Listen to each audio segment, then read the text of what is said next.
ravi de vous retrouver ce soir au sujet de la problématique du dossier de la Samir. Le Front pour la sauvegarde de la raffinerie marocaine de pétrole La Samir a pris l'initiative d'organiser cette conférence débat par visioconférence, ce webinaire, autour du thème suivant: l'autonomie énergétique du Maroc dans le contexte du projet de transfert des actifs de la raffinerie marocaine de pétrole La Samir à l'État.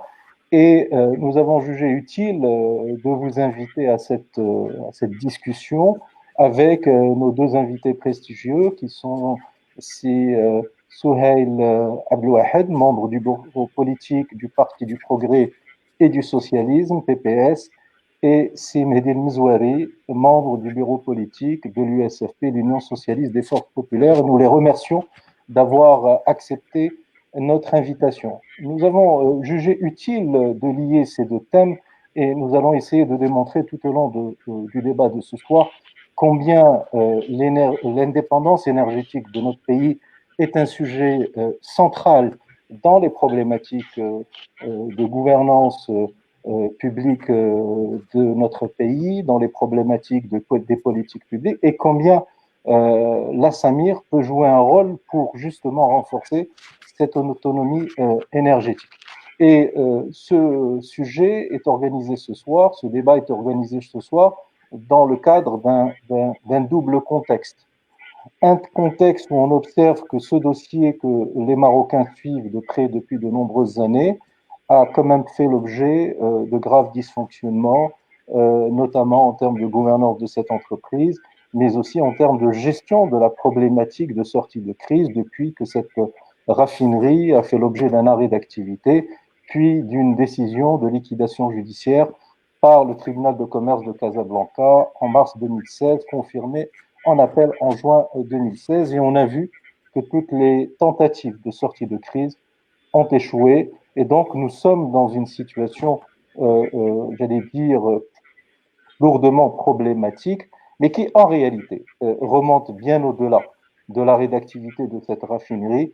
Et nous verrons tout à l'heure, tout au long du débat, qu'en réalité, les germes des dysfonctionnements et les germes de l'échec et les germes du collapse de cette très belle entreprise, très belle industrie nationale, remonte au lendemain de sa privatisation en 1997. Je disais un double contexte marqué par ce dysfonctionnement majeur, mais aussi marqué par les enseignements que nous avons pu tirer de la crise mondiale liée au Covid-19, cette crise sanitaire qui a eu, du fait de la volonté de la plupart des pays pour pouvoir sauver des vies humaines, de la volonté donc de décider de situations de confinement et d'urgence sanitaire. Notre pays s'est inscrit dans la même stratégie, dans la même démarche à juste titre, sauvant des dizaines de milliers de vies humaines, mais en même temps, cette stratégie a entraîné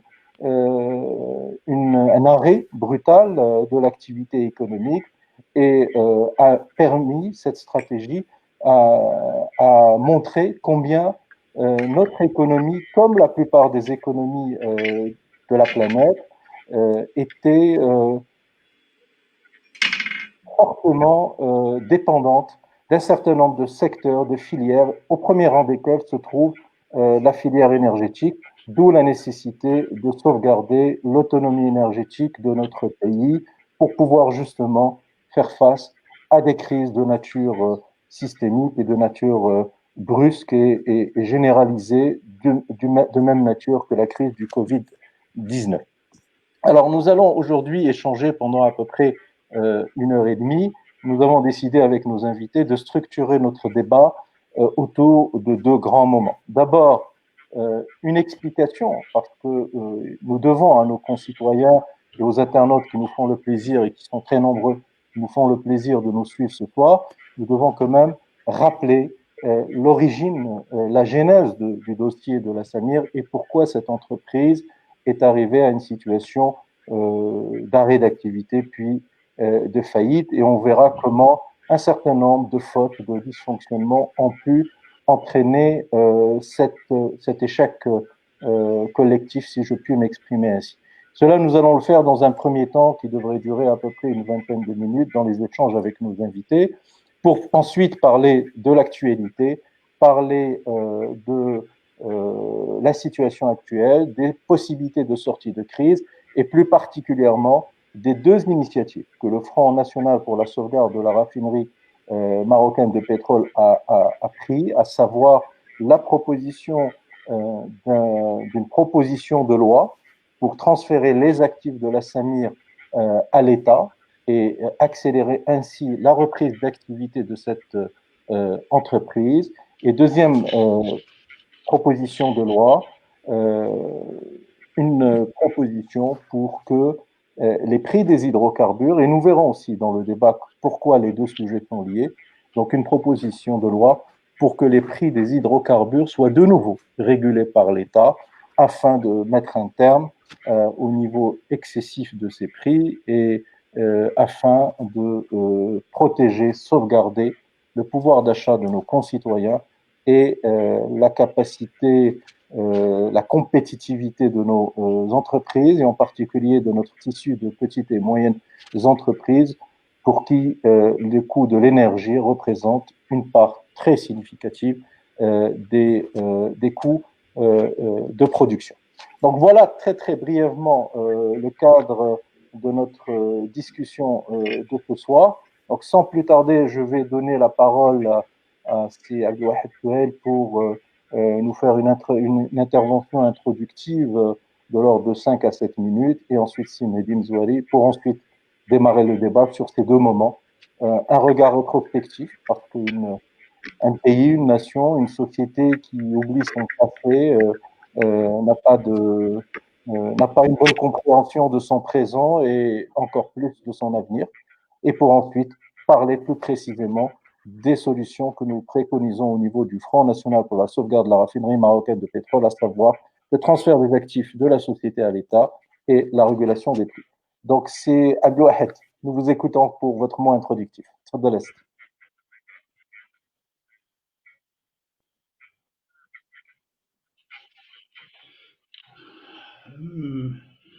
Merci, c'est Mohamed, de la possibilité que tu me donnes de débattre avec toi et avec Sil Mehdi sur cet important sujet qui est lié à la raffinerie de la Samir, mais au-delà de la raffinerie de la Samir, au problème de l'énergie, de l'indépendance énergétique de notre pays.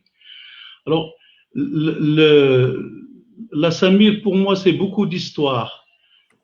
C'est l'histoire de notre pays, une décision d'un gouvernement assez atypique dans l'histoire du Maroc, qui est le gouvernement Abdallah Ibrahim, et avec un ministre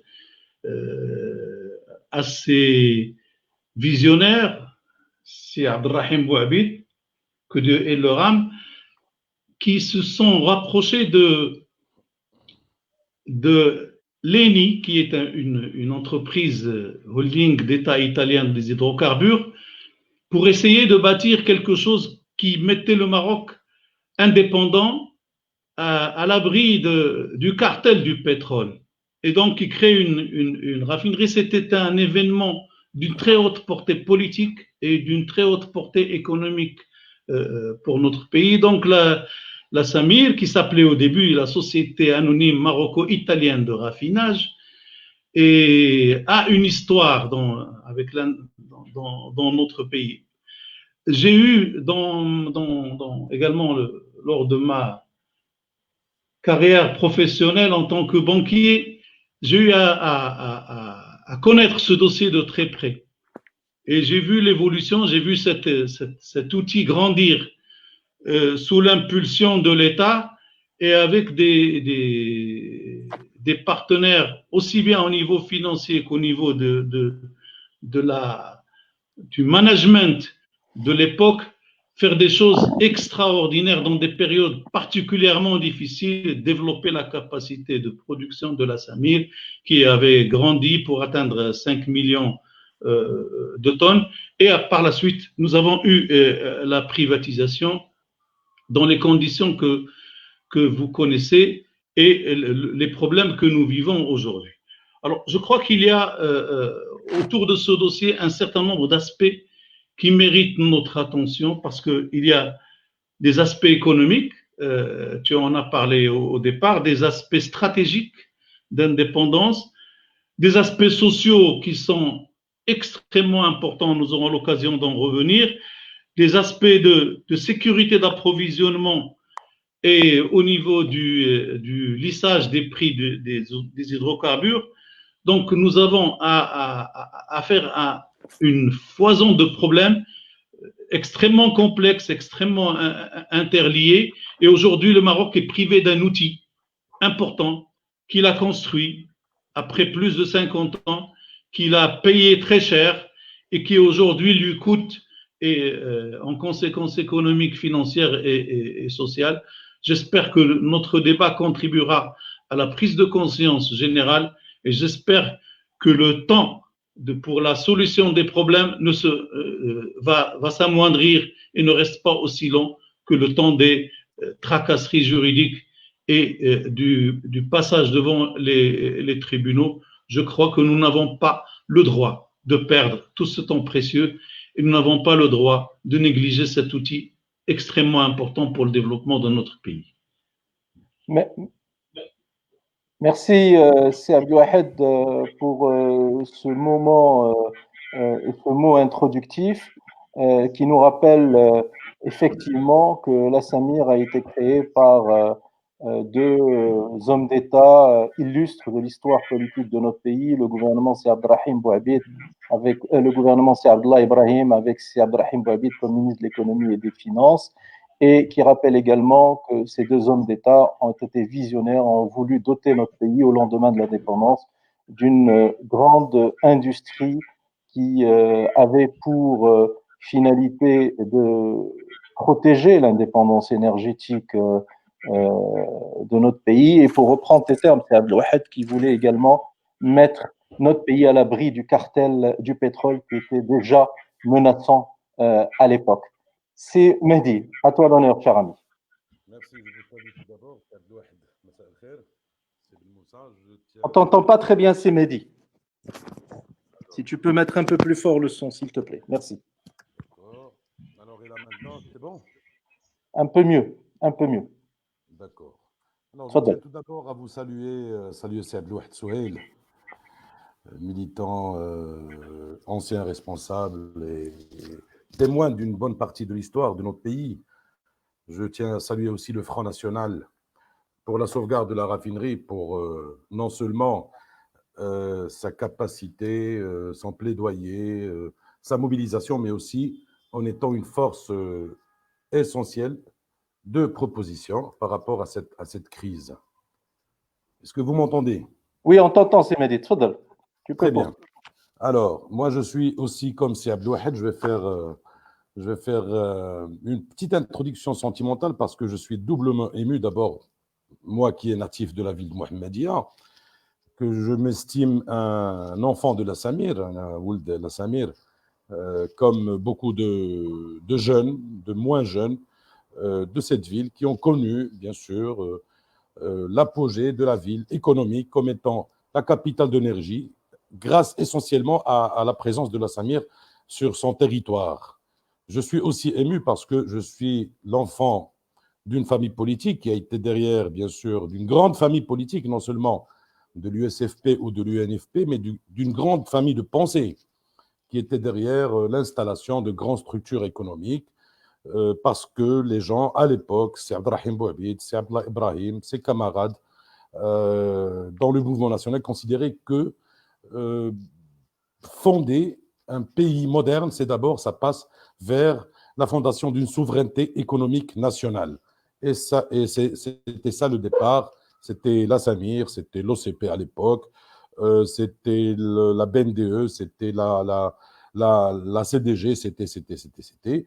Et puis, ce sont par hasard toutes ces instances, toutes ces structures importantes qui constituent jusqu'à présent le poumon économique, énergétique, financier du Maroc. Donc, pour moi, d'abord, il faut toujours contextualiser la chose. parler de ce sujet à nos jours, revendiquer encore l'importance de faire revivre la Samir, de la renationaliser, par exemple, diffère très considérablement d'en évoquer le même sujet avant la crise de la Covid-19. Je pense que, et parmi les leçons de cette Covid, et ces leçons qui doivent être, bien sûr, pour notre pays, une occasion, une opportunité, comme disent les économistes. La crise est toujours une opportunité pour avancer, pour se développer, pour aller de l'avant. Je pense qu'il faut revoir les priorités de réflexion et les priorités d'action aussi. L'une des particularités de cette crise, c'est qu'elle révèle les méfaits du déficit de la souveraineté des économies. Alors, au moment où nous étions confinés, où la moitié de la population de la Terre était confinée, au Maroc, au moins au Maroc, nous l'avons constaté depuis longtemps, mais nous l'avons vraiment vécu, que nous étions dépendants sur le plan économique, sur plusieurs niveaux, dépendants sur le plan alimentaire, dépendants sur le plan sanitaire et dépendants sur le plan énergétique. Je pense que c'est un point de départ de réflexion qui est important sur l'avenir, qui devra essentiellement nous pousser à focaliser toute notre réflexion sur la construction d'une nouvelle souveraineté sur tous les plans, et notamment la souveraineté énergétique. Comme vous le savez, les statistiques sont là. Le Maroc, c'est un pays consommateur par excellence. On n'est pas producteur d'énergie, on est consommateur malgré les efforts qui se font sur les énergies renouvelables, mais on doit penser à reconstruire cette souveraineté. Cette question aussi interpelle les démocrates, les politiques, les citoyens en général, sur le nouveau mode de gouvernance nationale. Parce que la Samir, avant tout, fermer la Samir, décider de faire le processus de liquidation judiciaire, pour moi, ce n'est qu'une décision politique. Et la résolution du dossier n'est qu'une décision politique. Bon, on en discutera après sur la maîtrise d'ouvrage, sur qui est-ce qui détient cette maîtrise, qui est-ce qui est capable aujourd'hui, de par ces questions objectives, de reposer les questions et de revoir la solution pour faire revivre cette structure. Et puis aussi, cette question nous interpelle par rapport à la grande question de la rente, à démanteler, et on le dit en toute responsabilité, et même les rapports de entités officielles, entre guillemets, le Conseil de la concurrence, admet qu'il y a des cartels dans l'économie qu'il faut démanteler objectivement par des voies réglementaires, par imposer des lois de la concurrence qui soient très claires, très transparentes. Mais je pense que la leçon Covid-19, elle essaie de hiérarchiser les priorités. Les priorités d'abord, c'est des priorités d'ordre à revoir la question de gouvernance nationale. Deuxièmement, à mon avis, c'est aussi de se pencher sur les grandes problématiques de l'avenir et d'essayer de reconstruire cette souveraineté nationale, qu'elle soit politique, démocratique et économique, qui n'est pas moins d'importance que la première. Donc, pour moi, c'est l'introduction. On en parlera après du péché originel de la privatisation, d'un certain monopole qui a été instauré, d'une certaine gouvernance de la société qui rentrait dans l'intouchable et qui même émanait des relations bilatérales privilégiées entre notre pays et l'Arabie Saoudite. Ça, ce sont, à mon avis, à mon sens, des caractères qui ont des étendues politiques, et il faut régler la chose, je pense, par le portail politique de la décision politique. Merci. Merci, c'est Mehdi Mzouari, pour ce propos liminaire. J'en retiens plusieurs messages forts qui sont les suivants. D'abord, tu rappelles à juste titre que le rôle du gouvernement dont on parlait tout à l'heure, c'est Abdallah Ibrahim, c'est Abdelrahim Bouabid, a été à l'origine de la création de plusieurs grandes structures qui ont forgé le Maroc durant plusieurs décennies, la Samir, mais aussi la BNDE, la CDG, Banque El Maghreb, et d'autres grandes institutions dont certaines malheureusement sont en difficulté. Et il faut rappeler avec force que notre pays a besoin de toutes ces entreprises vigoureuses, modernisées, puissantes, inscrites dans l'avenir de notre pays. Tu rappelais également que la crise du Covid-19, à juste titre, a montré la vulnérabilité de notre économie, comme cela a pu être observé sous d'autres cieux, dans d'autres économies développées, dites riches, occidentales, en Europe ou ailleurs, et a montré combien il était important de défendre notre souveraineté énergétique, mais aussi notre souveraineté sanitaire, alimentaire et notre souveraineté économique dans son sens le plus large possible. Tu as rappelé également que la solution du dossier La Samir, qui tarde à venir après 5 années d'arrêt d'activité et 4 années et demie de traitement judiciaire, en réalité, cette solution ne peut être que de nature politique et il appartient aux politiques, aux responsables politiques, au gouvernement de trouver les chemins d'une sortie de crise. On y reviendra tout à l'heure dans le deuxième temps de notre discussion. Je rappelais également que la Samir ou le dossier de la Samir a évolué dans un contexte où notre pays souffre d'un cartel omniprésent, dominant, qu'il faut démanteler par les voies de droit, et on pourra tout à l'heure parler notamment du rôle du Conseil de la concurrence en la matière.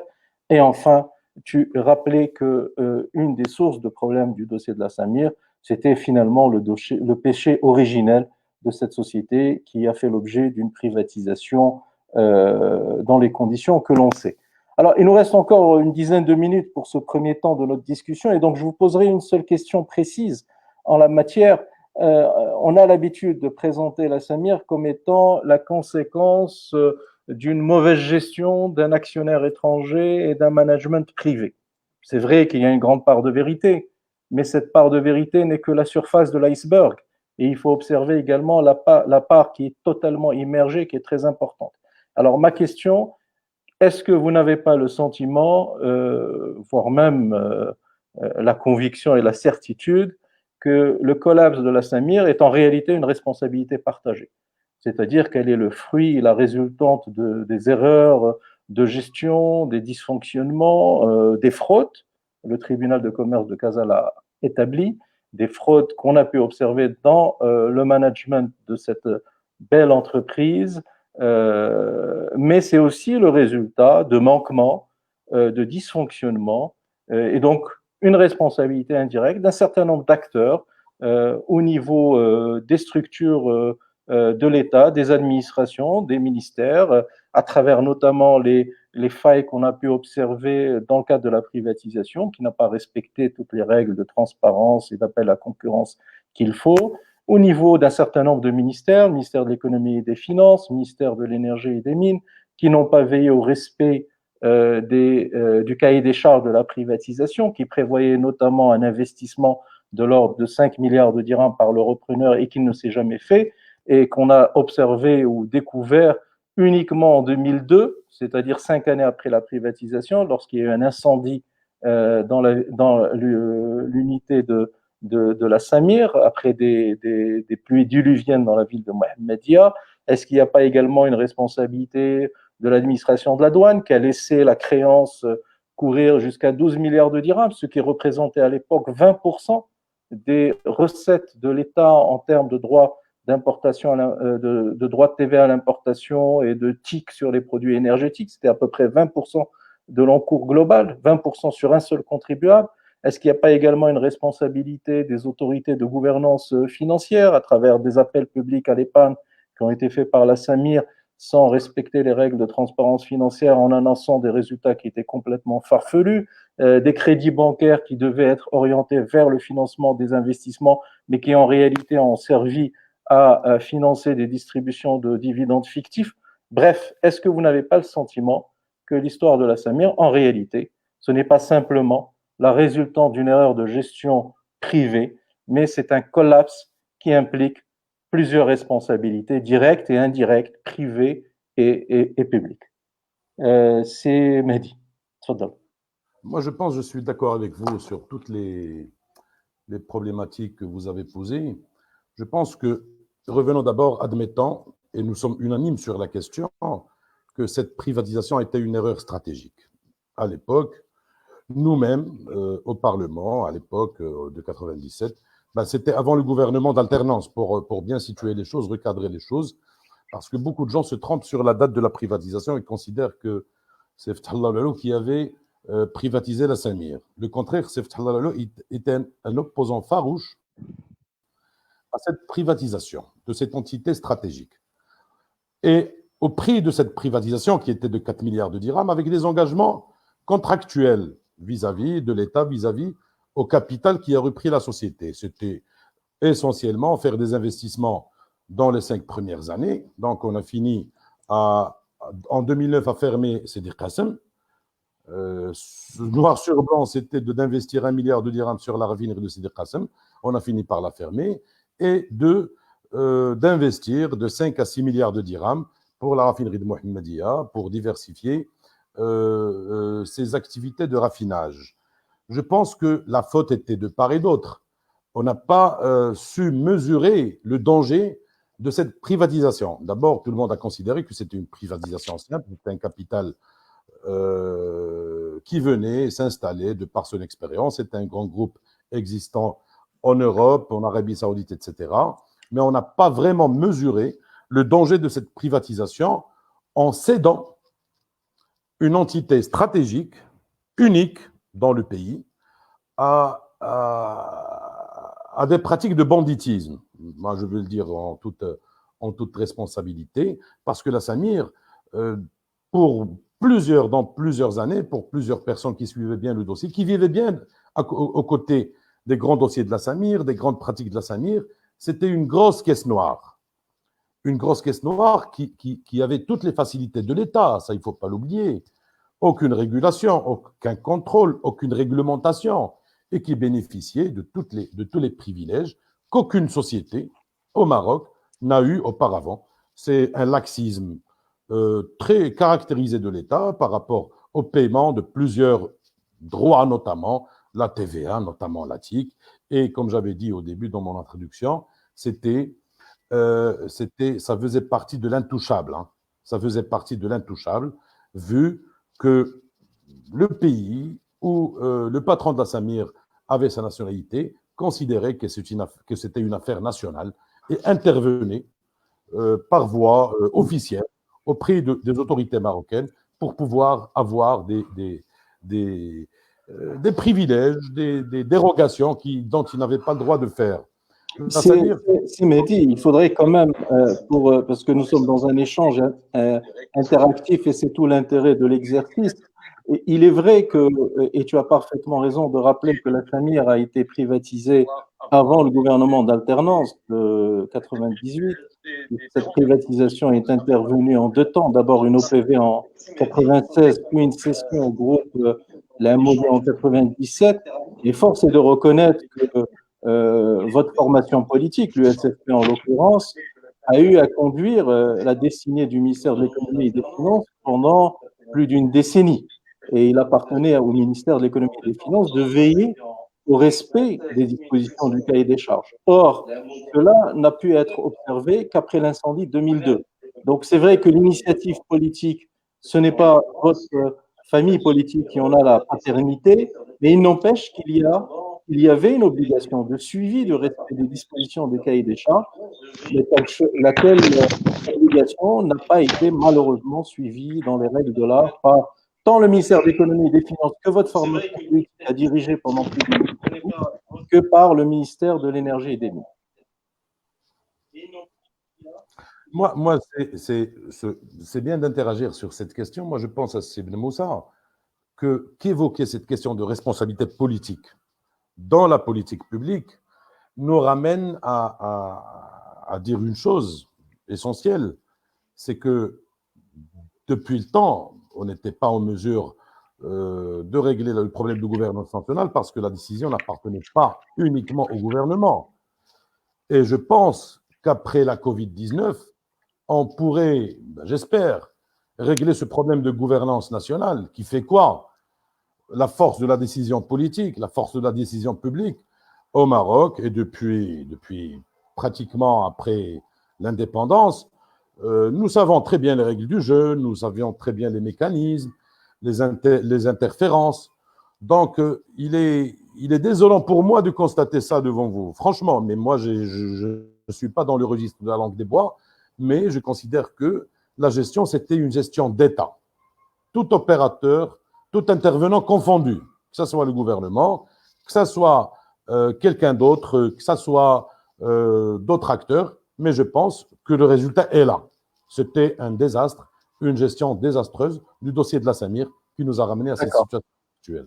Merci Mehdi. On va tout de suite conclure ce sujet en donnant d'abord la parole à Souheil pour nous donner un peu son avis, son regard sur cette responsabilité collective qui n'est pas simplement liée à la gestion privée, mais aussi au traitement du dossier et du rôle des pouvoirs publics en termes de gouvernance et de régulation. C'est Souheil, en quelques mots, s'il vous plaît. Est-ce que Souheil est avec nous? C'est Abdelwahed, est-ce que tu es avec nous? Je pense que nous avons un petit problème technique. Donc, si Abdelwahed va se joindre à nous dans un petit moment, le temps de régler ce problème technique. Donc, c'est Mzouari, on va passer au deuxième temps de notre débat, qui est celui de l'actualité, qui porte sur la proposition de transfert des actifs de la Samir à l'État et la régulation des prix des hydrocarbures. D'abord, sur un premier point, quel est votre avis, quelle est votre analyse du traitement judiciaire du dossier? Parce que, comme je le disais tout à l'heure dans mon propos liminaire, la cessation, la faillite de la Samir a été définitivement déclarée par le tribunal de commerce en juin en appel, puis quelques mois après en Cour suprême, en dernier ressort.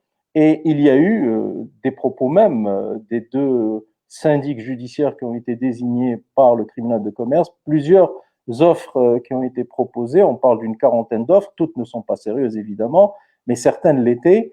Comment expliquez-vous le fait que sur ces quarantaines d'offres, aucune n'est aboutie? Est-ce que c'est une problématique de démarche du tribunal de commerce?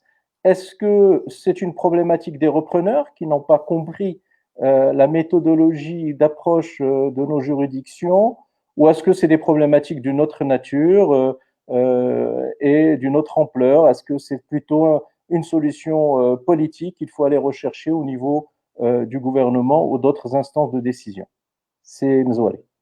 C'est Mohamed que, avec tous mes respects à la justice marocaine, qu'on ne doit que renforcer le rôle, bien sûr, mais après ce lent processus qui n'a pas encore abouti, et je pourrais vous dire, on pourrait attendre encore quelques années, et on ne doit pas s'attendre à beaucoup de choses. Ça, vous le savez très bien.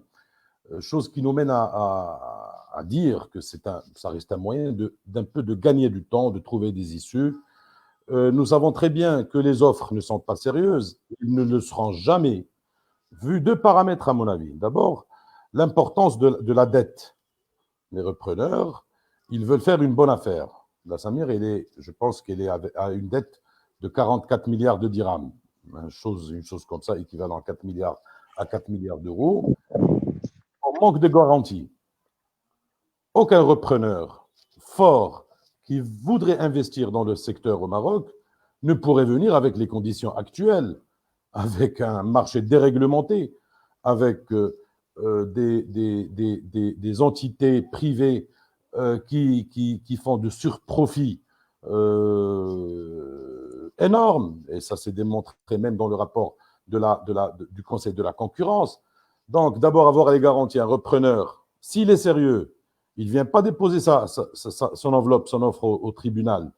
Il vient d'abord chez les autorités, chez le gouvernement, sur un tour de table. Alors, il me faut les garanties, il me faut les moyens de relance, il me faut la réglementation, les moyens de régulation du marché. Il me faut aussi toutes les garanties de l'État dans les textes réglementaires pour échapper à la prédation du cartel des hydrocarbures. Donc, c'est beaucoup de choses à faire avant d'arriver aux détails techniques, d'aller présenter une offre. Moi, je pense que ça ne relève pas du technique, ça ne relève pas de la proposition financière, mais ça relève, à mon sens, du sérieux que doit avoir le gouvernement vis-à-vis du repreneur, vis-à-vis si elle a vraiment envie que la Samir reprenne. Les attitudes, malheureusement, du gouvernement précédent, celui d'Abdel Abdelkiren, et du gouvernement actuel, je pense qu'ils n'ont pas dans la tête cette question que la Samir redevienne l'instrument de production, de raffinage au Maroc. Ça se voit d'après les attitudes, les déclarations. Ibn Kiran, les ministères de tutelle, et puis d'une attitude très bizarre. Les gens se cachent derrière l'indépendance de la justice, mais je suis désolé de dire que l'État peut intervenir dans cette procédure judiciaire en tant que force publique, en tant que tutelle sur l'énergie, en tant que créancière aussi.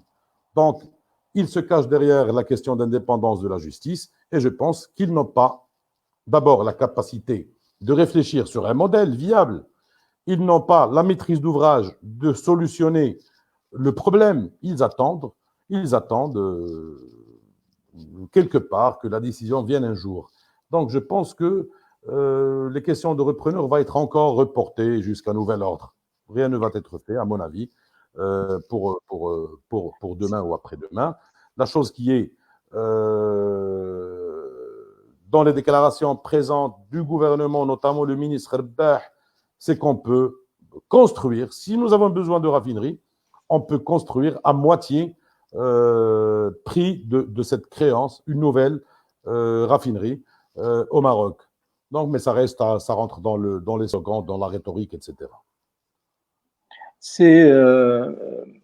Mehdi, vous dites qu'en réalité, il n'est pas possible pour un repreneur de venir faire une offre sérieuse et de déposer les garanties nécessaires auprès du tribunal de commerce s'il n'a pas un certain nombre, on ne va pas dire garantie, mais s'il n'a pas une certaine visibilité, si je comprends bien, de la stratégie des pouvoirs publics en matière de gestion du secteur énergétique pétrolier. Vous rappeliez que la créance ou la dette globale de la Samir est estimée autour de 44 milliards de dirhams, en réalité beaucoup plus si on prend en considération les jugements qui ont été prononcés contre la Samir et qui reconnaissent des droits de créance importants avec toutes les pénalités nécessaires en faveur de l'administration de la douane et d'autres administrations publiques. L'actif de la Samir a été évalué par un rapport d'expertise qui est auprès du tribunal de commerce autour de 21,5 milliards de dirhams. Mais vous savez pertinemment, c'est Mehdi, tu sais pertinemment, et nos auditeurs le savent, nos internautes le savent, que la procédure de liquidation judiciaire fait qu'un repreneur n'est plus concerné par la masse de la dette dès lors qu'il verse le montant nécessaire. Et dès qu'il verse le montant nécessaire auprès du tribunal, eh bien, il récupère les actifs de l'entreprise libérés de toute... désolé, il y a une interruption.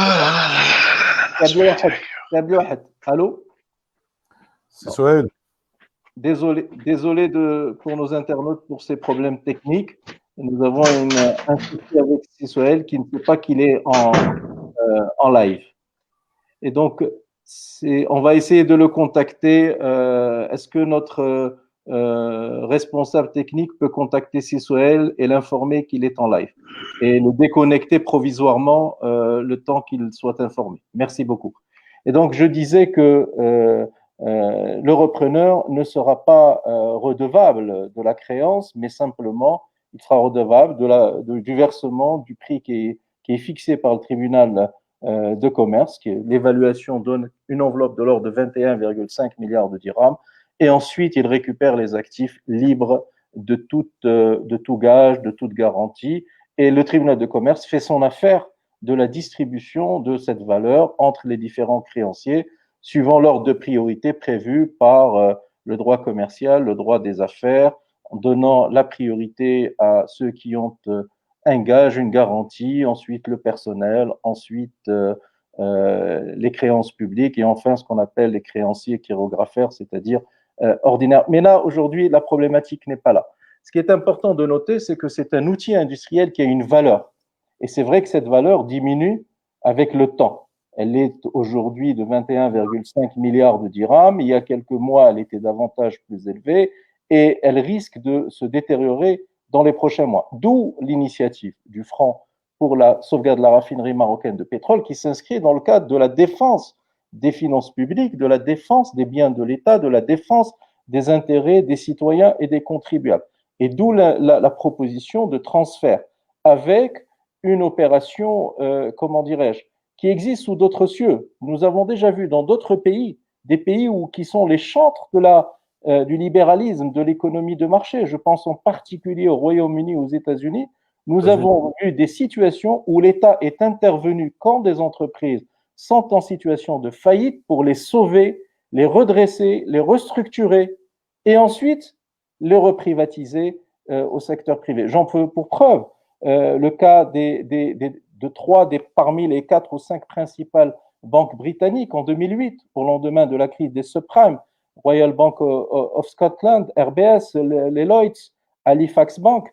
Ces 3 banques ont été privatisées par le gouvernement britannique à travers une prise de participation dans le capital, avec une montée en charge du gouvernement britannique pour les restructurer, les sauver. Quelques années après, le gouvernement britannique a revendu ses participations dans ces banques après qu'elles aient été sauvées, en dégageant au passage une plus-value importante. Un autre exemple, c'est aux États-Unis. Vous avez eu General Motors qui a fait faillite. Et le Trésor public américain a apporté des prêts de plusieurs dizaines de milliards de dollars, je crois une cinquantaine de milliards de dollars au cours de l'année 2008, et ça n'a pas permis de sauver General Motors, qui a fait faillite en juillet 2009. Et après la mise en faillite de General Motors, il y a eu la création de ce qu'on a appelé la nouvelle General Motors, et le Trésor américain a converti sa dette en participation dans le capital de General Motors, prenant 61% du capital de cette entreprise. Puis, après l'avoir redressé, de 2009 à 2013, a recédé et reprivatisé General Motors. C'est un peu la proposition que nous faisons au niveau du Front. Nous pensons qu'aujourd'hui, il est temps que l'État reprenne les actifs de la Samir en convertissant sa dette, qui représente près de 70% de la dette globale de la Samir, tout créancier confondu, public et privé, que l'État convertisse sa dette en equity, en fonds propres, en capital, devenant l'actionnaire majoritaire de la Samir pour pouvoir faire comme l'ont fait les Américains, comme l'ont fait les Britanniques, comme risquent de le faire les Français avec Air France, qui est en situation de faillite virtuelle et qui risque de faire l'objet d'une nationalisation partielle. Nous pensons qu'il est de l'intérêt de notre pays que l'État convertisse sa créance en participation, récupère les actifs de la Samir, redresse cette entreprise, la rende prospère et performante comme elle le fut pendant 4 décennies, pour ensuite, plus tard, envisager une nouvelle privatisation de cette entreprise. Qu'est-ce que vous pensez, Mehdi Simzoueri, de cette solution? Peut-être, Mehdi, je vais vous couper parce qu'on vient de retrouver notre ami Sisouel et je suis vraiment désolé de ces problématiques techniques. Et donc, Sisouel, en 2 mots, je ne sais pas si vous avez entendu ma question, qu'est-ce que vous pensez de cette idée de transformer la créance de l'État vis-à-vis de la Samir en equity, en participation, en récupérant les actifs, comme le font les Américains, les Britanniques et les Français, le temps de redresser cette entreprise et ensuite, dans quelques années, d'envisager un retransfert au secteur privé. Fadala Sisouel.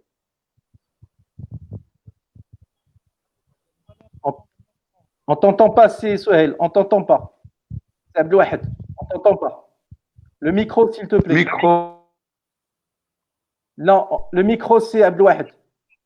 Je viens de apparemment, il marche, mon micro. C'est bon, ça marche. Fadala Sisouel. Il marche. Oui, c'est bon. Bon, moi, je vais aller dans le même sens que vous. Je pense que cette affaire a trop duré. Il y a un problème. Le temps juridique, évidemment, il est long, mais depuis 2015 à maintenant, nous n'avons pas d'outils. est-ce qu'on peut estimer la perte pour le pays, pour la société, pour l'économie de toutes ces années où la Samir n'a pas fonctionné? Et est-ce qu'il est permis, quand on a un investissement aussi important, aussi stratégique, de passer autant de temps à regarder les choses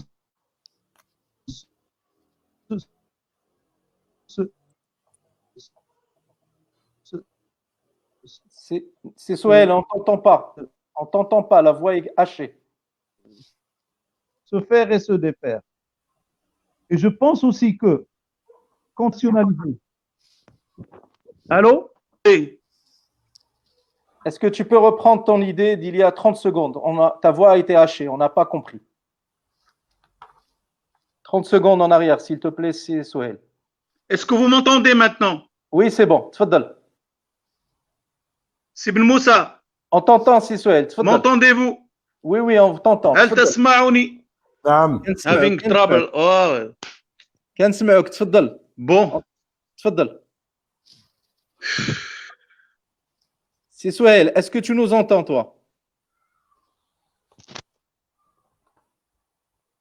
C'est Souhail, tu nous entends? C'est Ben Moussa. كنسمعوك سي سهيل. تفضل تفضل تفضل. On t'entend. تفضل.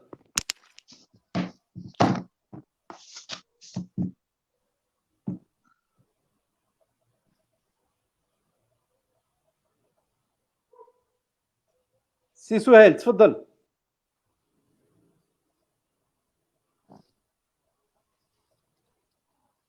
سي سهيل واش كتسمعنا؟ Alors, je vais demander aux responsables techniques de régler ce problème à Ssi Souhail. On va revenir chez Ssi Mehdi Mzouari. تفضل سي مزواري. شكرا سي بن موسى.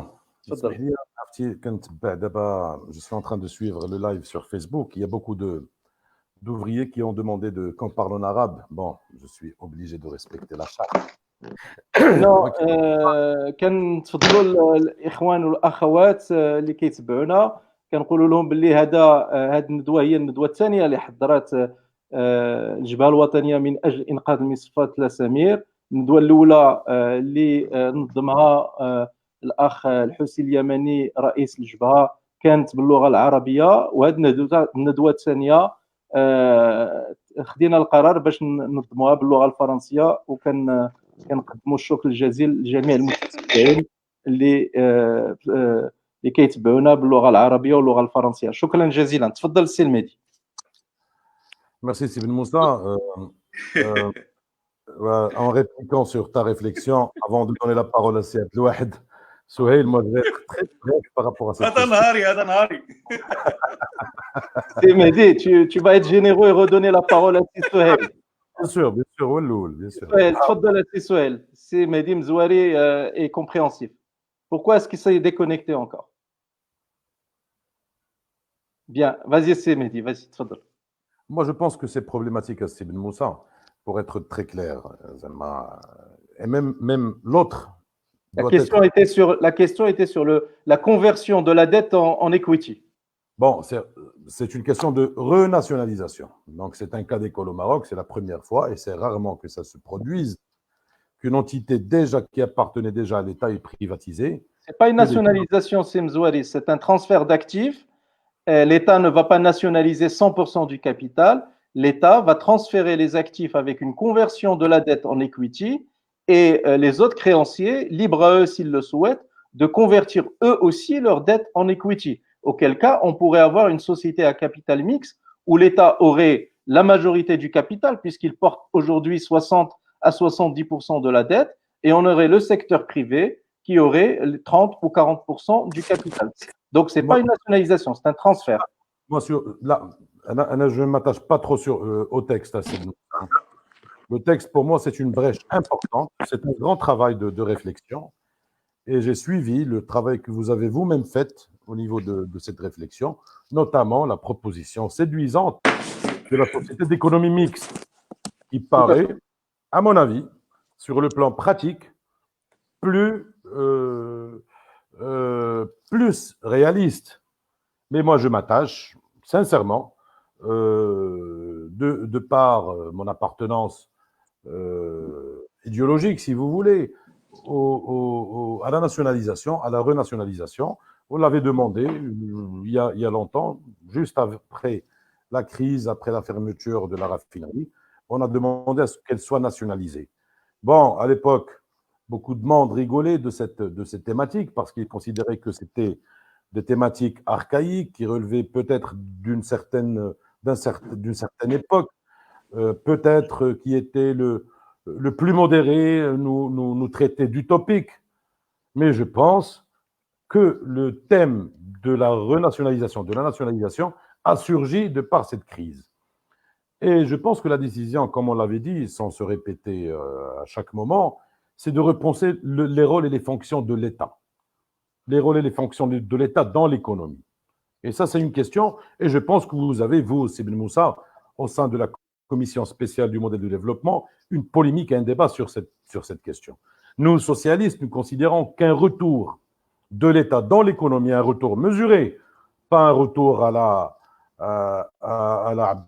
Nasser ou bien au maréchal Tito, mais je pense qu'un retour de l'État équilibré, réglementé, dosé dans l'économie, pas seulement dans la régulation, pas seulement dans le suivi, pas seulement dans le contrôle, mais en tant qu'acteur direct dans quelques secteurs, va nous permettre de construire cette souveraineté dont nous avons parlé au début. Donc, c'est la souveraineté énergétique à travers la SAMIR. Bon, les formules techniques, moi, je ne veux pas rentrer dedans, ça reste des détails, on va en débattre, mais il faut d'abord lancer un débat politique. Les thèmes socialistes, comme vous l'avez mentionné, de par la crise financière de 2008, sont de retour sur la scène. La grande réflexion qui se fait actuellement par les grands intellectuels du monde sur les fonctions de l'État, la réponse de la gauche, qu'elle soit là ou qu'elle ne soit pas là, les idéaux sont là, c'est un retour forcé, obligatoire et même souhaitable pour répondre à plusieurs problématiques, pour régler plusieurs problèmes, notamment les problèmes de la souveraineté économique. Moi, je contredis la théorie des gens dont la théorie est que l'État ne peut pas être présent et qu'elle est inefficace. Moi, je dis que l'État, qu'au Maroc, il est efficace dans plusieurs domaines.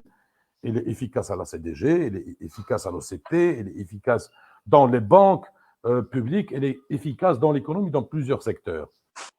Parce que l'État elle-même considère qu'elle doit renouveler son mode de management par rapport à ces entités. Donc moi, je m'attache trop, sans rentrer dans les détails de la proposition de loi, dont notre parti, notre groupe parlementaire à la deuxième chambre était le premier à épouser entièrement votre proposition dans le front, et nous allons défendre toutes ces dispositions. Je sais très bien que vous faites un remarquable travail de lobbying au prix de partis politiques, mais je pense qu'il ne suffit pas seulement, ce travail de lobbying n'est pas seulement suffisant, il faut imposer à ce que la question de l'SMIR soit une question d'ordre national. Merci Zouali. Merci pour ces explications. On ne va pas imposer, on va surtout essayer de convaincre et d'argumenter et de démontrer. Peut-être que deux mots avant de donner la parole à Souheil. Déjà, je voudrais dire très clairement à Sim Zouali qu'il comprendra aisément que je dois observer un devoir de réserve par rapport au débat que nous avons au sein de la commission spéciale sur le modèle de développement. Et ce soir, je vous parle en tant que vice-président du Front pour la sauvegarde de la raffinerie marocaine de pétrole, et c'est à ce titre seulement que je m'exprime.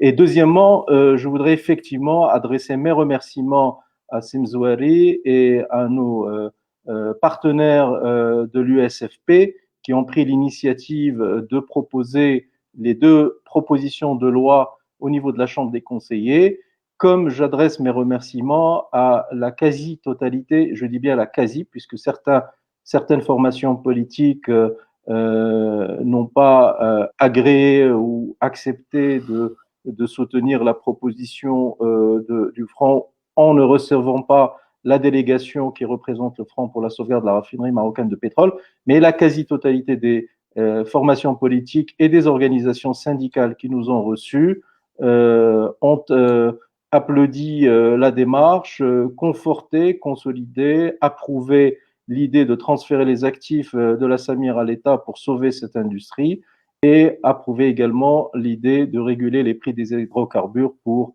pouvoir mettre fin aux pratiques d'enrichissement démesurées, pour ne pas dire immorales, que nous observons dans le secteur et pour pouvoir protéger le pouvoir d'achat de nos concitoyens et la compétitivité de nos entreprises. Est-ce que nous avons encore un problème technique, Massi Souhel? C'est Souhel, est-ce que tu es avec nous?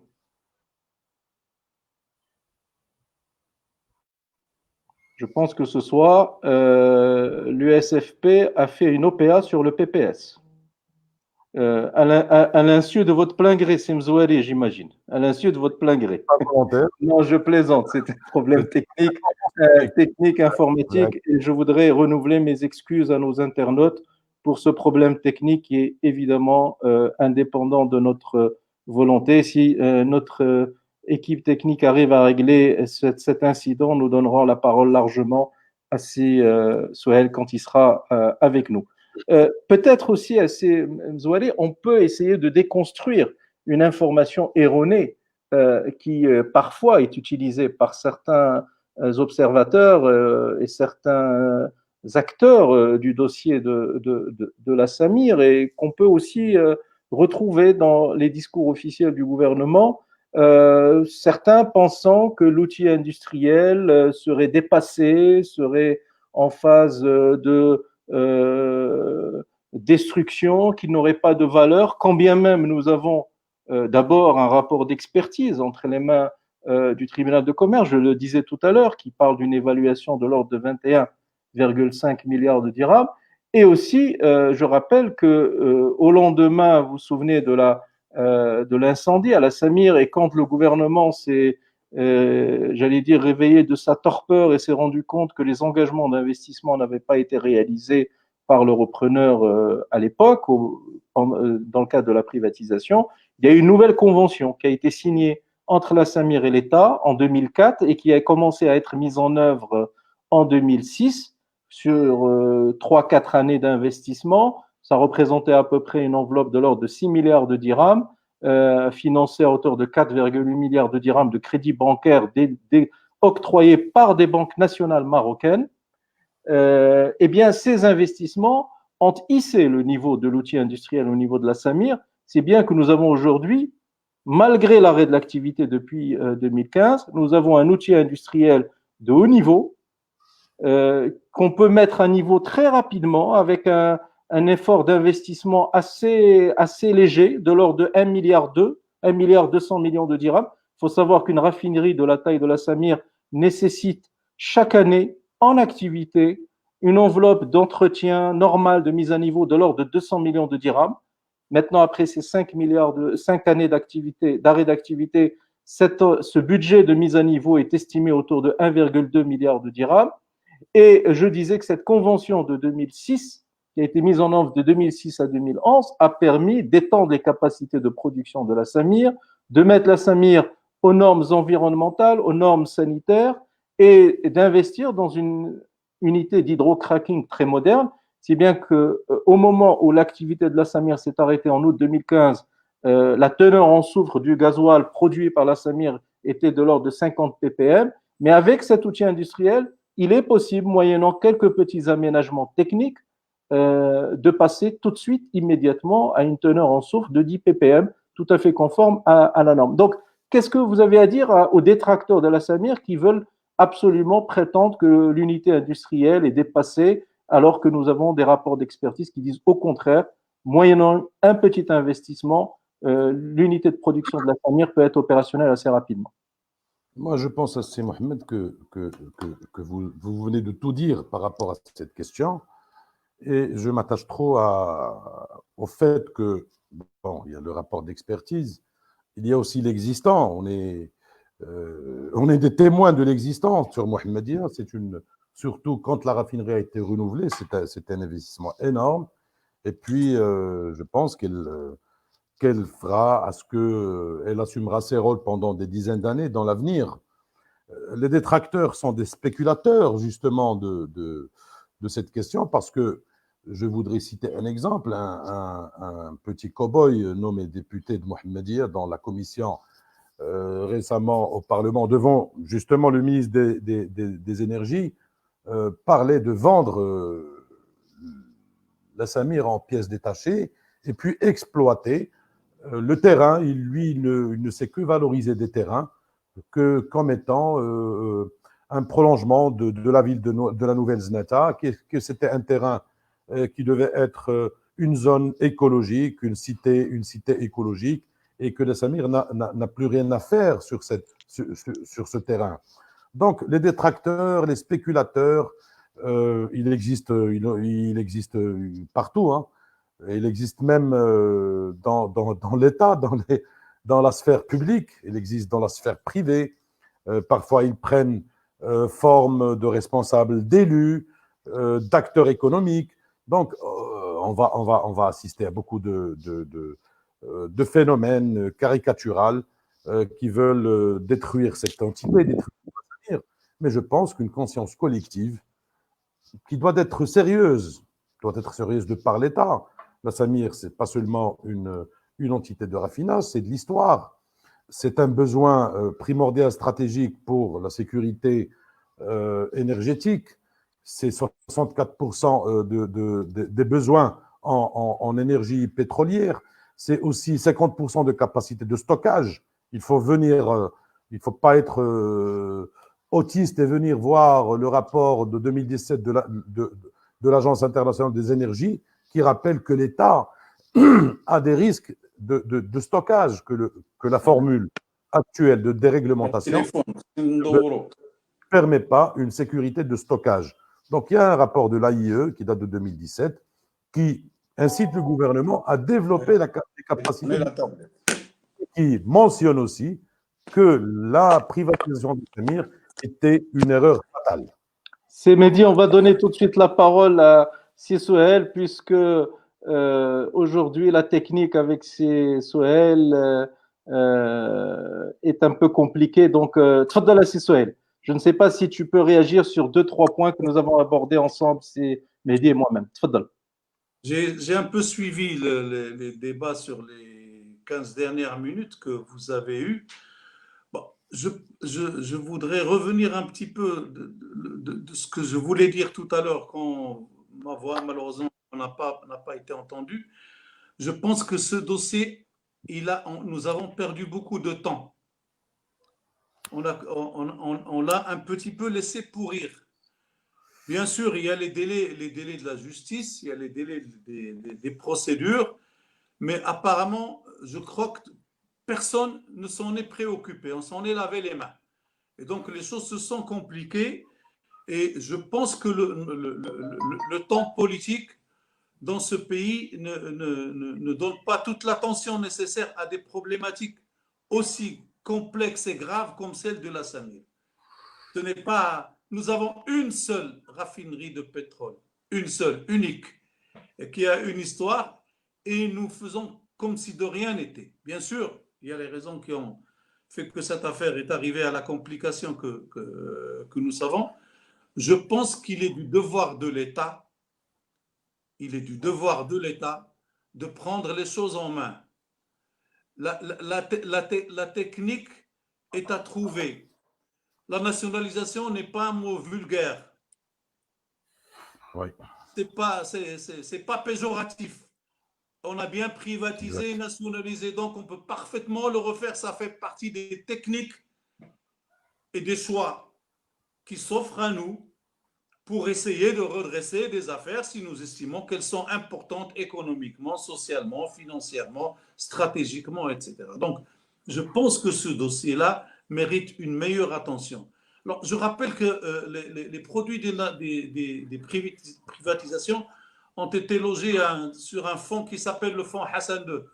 Eh bien, je pense que le fonds Hassan II peut contribuer avec d'autres dans un partenariat public-privé ou dans un partenariat public-public ou dans un tour de table avec les créanciers.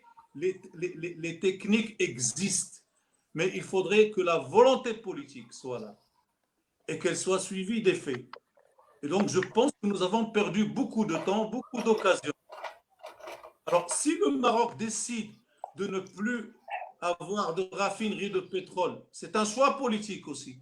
À ce moment-là, on fera, comme a dit Mehdi, on en fera un tas de ferraille de la Samir. Et de tous ces êtres humains qui en vivent, qu'est-ce qu'on en fait? On en fait des gens qui sont aujourd'hui extrêmement vulnérables. Et une économie d'une ville qui en souffre terriblement. Je pense que le problème est très sérieux. Et il n'est pas vu avec la gravité qu'il mérite.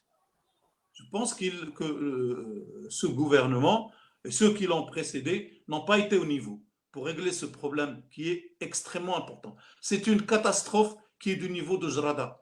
C'est une catastrophe peut-être même plus importante que ce que nous avons connu par ailleurs. Et donc, il mérite des options politiques, un courage politique et des techniques qui doivent accompagner cette volonté politique.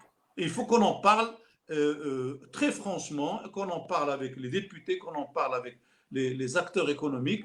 Et moi, je ne comprends pas comment la douane puisse ne se fasse pas payer ses droits. C'est quelque chose qui me turlupine.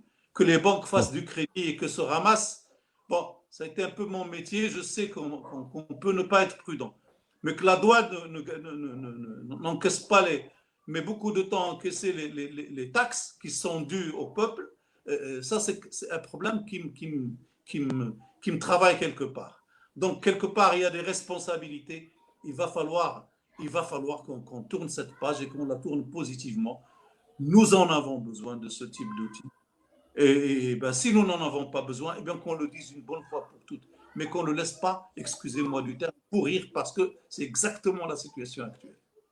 Merci, c'est Sohail. Une dernière question sur la Samir et ensuite on va parler plus précisément du dossier des hydrocarbures qui est en lien direct avec le premier dossier. Vous n'êtes pas sans savoir qu'aujourd'hui, il y a une action judiciaire contre l'État du Maroc auprès du CIRDI, qui est un tribunal arbitral de la Banque mondiale. C'est un dossier sérieux qu'il faut prendre avec sérieux et gravité. Et j'aimerais vous interroger tous les deux sur votre perception de ce dossier. Est-ce que vous êtes serein? Est-ce que vous avez des éléments d'information? Est-ce que la représentation nationale a été informée par le gouvernement de l'état d'avancement de ce dossier, de notre ligne de défense? Est-ce que nous avons les arguments solides pour déconstruire la réclamation qui a été déposée par l'investisseur étranger? Quel est votre niveau d'information sur ce dossier? Et si ce n'est pas un niveau d'information suffisant, pourquoi est-ce qu'aujourd'hui nous avons, comment dirais-je, un regard peu avisé sur les éléments de ce dossier? Est-ce qu'il ne faudrait pas que le gouvernement donne aux citoyens, à travers la représentation nationale, plus d'informations sur l'état d'avancement de ce dossier, parce qu'in fine, il concerne évidemment les finances publiques de l'État? C'est Mzouari. Moi, je pense, je suis avec vous, on est peu informé sur l'affaire. D'ailleurs, on a eu connaissance de l'affaire qu'à travers la presse. Aucun communiqué officiel, aucune réunion, même au sein des instances représentatives nationales. Moi, j'ai siégé entre 2011 et 2016. À aucun moment, le ministre, le chef de gouvernement, même dans les questions de politique publique adressées au chef de gouvernement, la question n'a été évoquée.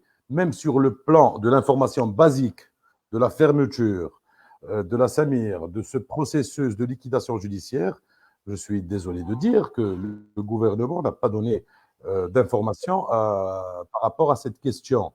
Donc, on reste, nous, en tant qu'acteurs, qu'on soit députés, responsables politiques, dans nos partis, en déficit d'informations par rapport à ça. Je suis serein, peut-être, mais je suis aussi inquiet par rapport au déroulement de cette question, puisque de part et d'autre, il y avait des relâchements, des manquements d'attribution, des manquements à l'exécution de la réglementation par rapport à ce qui s'est passé dans la Samir. Moi, à l'époque, quand j'étais député, j'avais demandé à ce que l'État ouvre une enquête sur la fuite des capitaux, la Samir. c'est une grande histoire de vol. L'État, je suis sûr qu'elle connaît beaucoup de choses sur ce dossier, mais personne n'a voulu faire bouger le doigt sur cette question. Nous savons très bien qu'à un certain moment, la Samir servait à financer des campagnes électorales au Maroc. يعني تنعرفوا بزاف من هادشي وهما تعرفوا كثار منا من هادشي. Mais personne n'a voulu bouger le doigt sur ces questions.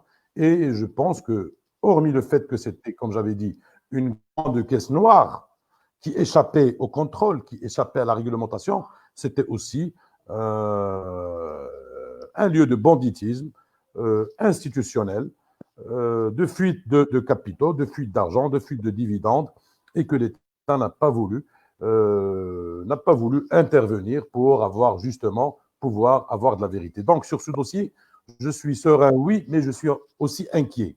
C'est un sentiment mitigé, mais je pense que inquiet peut-être par méconnaissance des détails de ce dossier, mais je pense que même l'État, les autorités publiques ont eu beaucoup de moments de relâchement, beaucoup de moments de laxisme, beaucoup de moments même de complicité, qu'elle soit volontaire ou pas, mais il y avait des moments de complicité avec le patron, avec le capital, qui a mené à la situation actuelle et qui a mené à ce que la Samir soit réduite en un tas une structure sans âme qui est là sur le terrain, mais sans aucune fonction et sans aucune âme.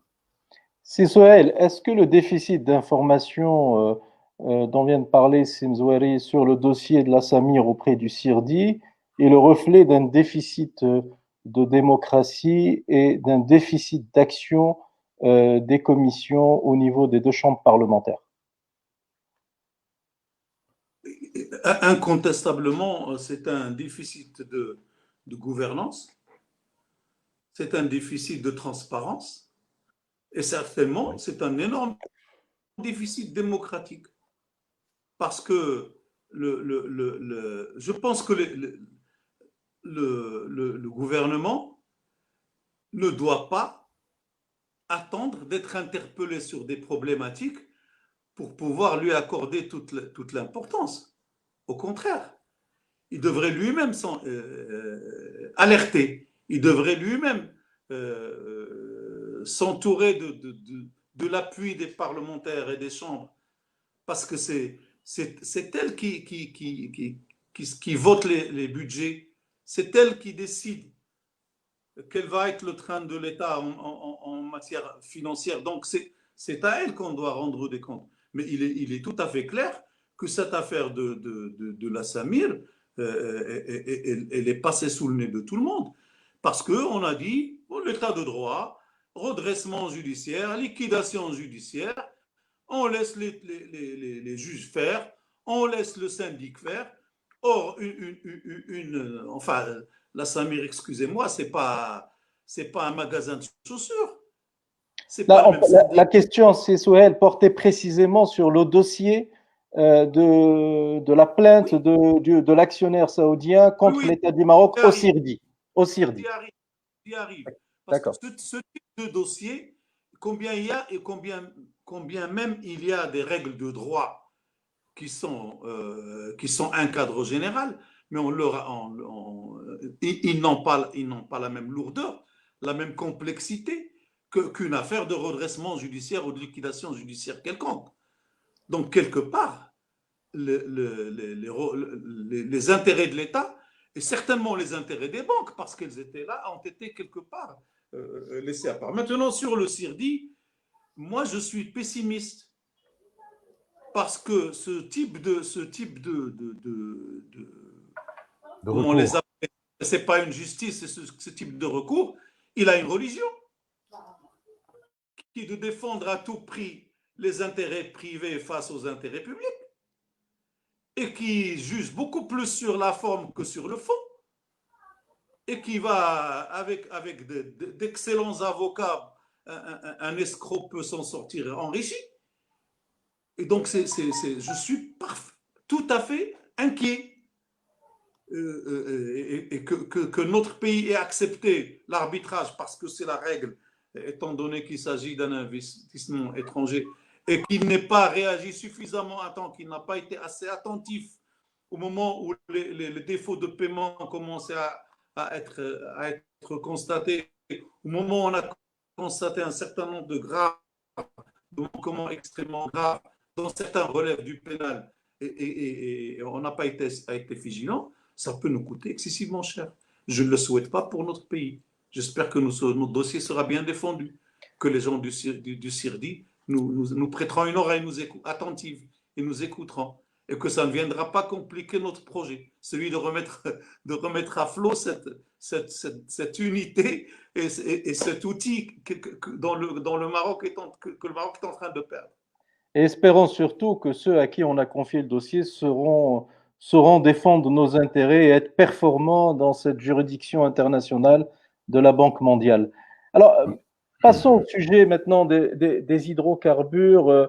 Les citoyens ont été marqués par le rapport de la mission d'information de la Chambre des représentants qui a porté sur les prix des hydrocarbures et qui a publié en mai 2018 un rapport assez accablant sur la situation du marché des hydrocarbures et sur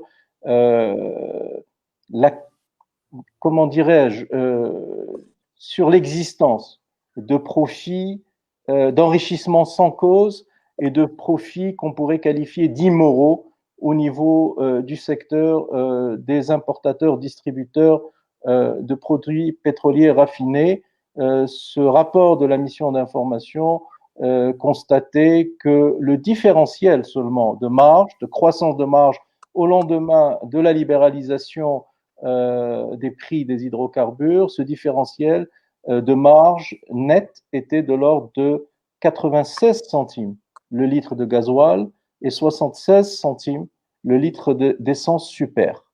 Et sur 2 exercices pleins d'application de la libéralisation, au moment où le rapport a été fait, c'était février 2018, publié en mai 2018, donc sur les exercices 2016-2017, eh bien, une simple règle de 3 avait permis d'estimer, compte tenu de la volumétrie de consommation de notre pays, des différents types de carburants pétroliers, avait permis d'identifier ou de calculer un gain immoral de l'ordre de 17 milliards de dirhams pour l'ensemble de la profession. Malheureusement, depuis, très peu de choses ont été faites. Le gouvernement a souhaité plafonner les prix des hydrocarbures. Il a jugé nécessaire d'interroger le Conseil de la concurrence, qui a émis un avis défavorable, compte tenu des dispositions, à lecture du Conseil de la concurrence, bien évidemment, compte tenu des dispositions de l'article 4 et 6 de la loi sur la libéralisation des prix, la loi 104/12. Le Conseil de la concurrence considérait qu'il n'était pas possible ou qu'il n'était pas opportun pour le gouvernement de plafonner, et le gouvernement a obtempéré et s'est abstenu de le faire. Eh bien, est-ce que vous n'avez pas le sentiment, d'une part, que l'action de la représentation nationale reste souvent lettre morte? Je me réfère au rapport, c'est le rapport Boineau, du député PJD Boineau, qui présidait cette mission d'information. Est-ce que vous n'avez pas l'impression que ce travail finalement est inutile, puisque ce rapport est sorti avec, je crois, une vingtaine ou une trentaine de recommandations, aucune ou très peu ont été mises en œuvre. S'il y a eu 1 ou 2 mises en œuvre, elles sont accessoires par rapport à l'essentiel.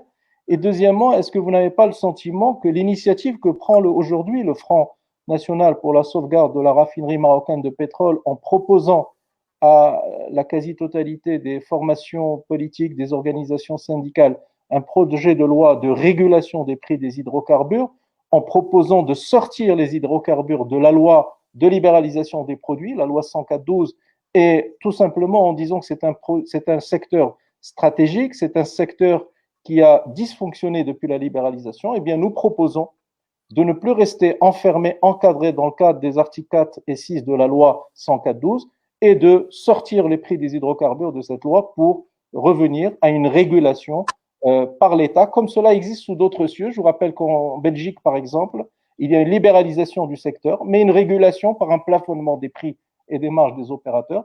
Est-ce que vous n'avez pas le sentiment que finalement, le front dont je viens de parler est venu remédier à une carence et donner un peu de vie aux recommandations de cette mission d'information, constatant que nos amis des formations politiques et des organisations syndicales présentes dans la deuxième chambre est bien tardé à le faire.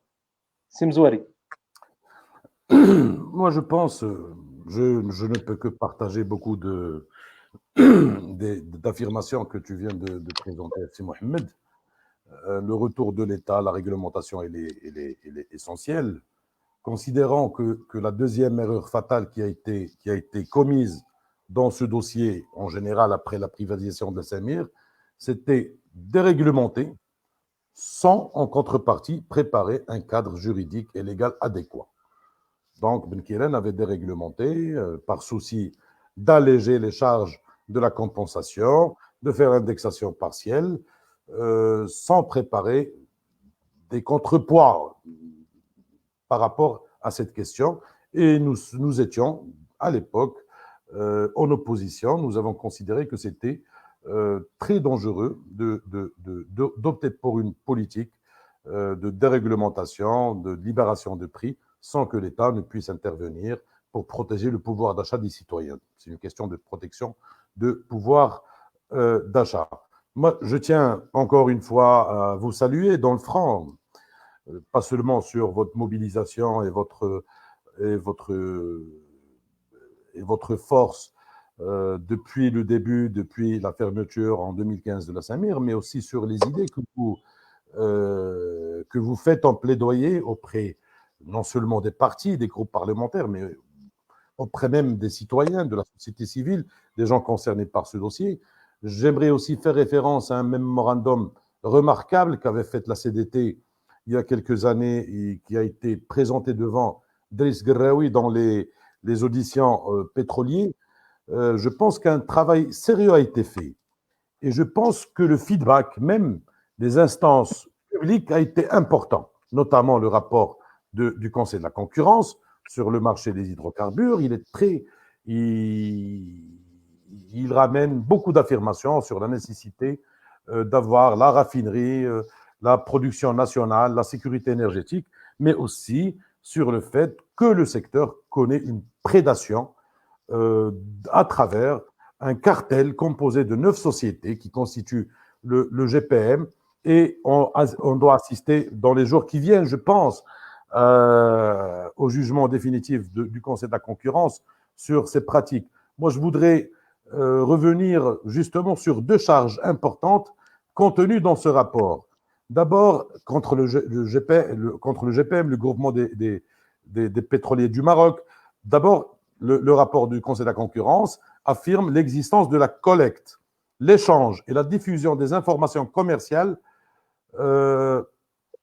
entre les opérateurs. Et la deuxième charge, qui est aussi importante, qui nous démontre que nous sommes devant un cartel bien organisé, qui se lie, qui fait la coalition contre le citoyen et contre le secteur et contre le pouvoir d'achat, c'est la décision d'association d'entreprises et de pratiques concertées. Donc, je me permets d'attirer votre attention sur le fait que, à moins que vous soyez quelqu'un d'initié, le rapport n'est pas encore publié. Vous citez, je crois, des indiscrétions qui sont sorties et qui ont été publiées par la presse. À ma connaissance, le rapport du Conseil de la concurrence sur ce dossier n'a pas encore été porté à la connaissance du public. Corrigez-moi si je me trompe, Simzouari. Je viens de dire que dans les prochains jours, on va assister au rapport définitif qui va contenir, je pense… Parce que vous étiez en train de faire des citations, donc je voulais quand même le préciser aux internautes. Moi, j'ai repris ça à partir du premier jet qui a été publié, je pense qu'il a été présenté en 2019, le 15 février 2019, devant les médias. C'était le rapport de Driss Gerraoui.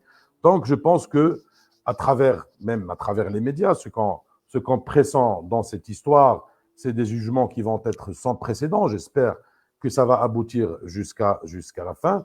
Mais je pense que c'est important aujourd'hui de faire cette grande rupture.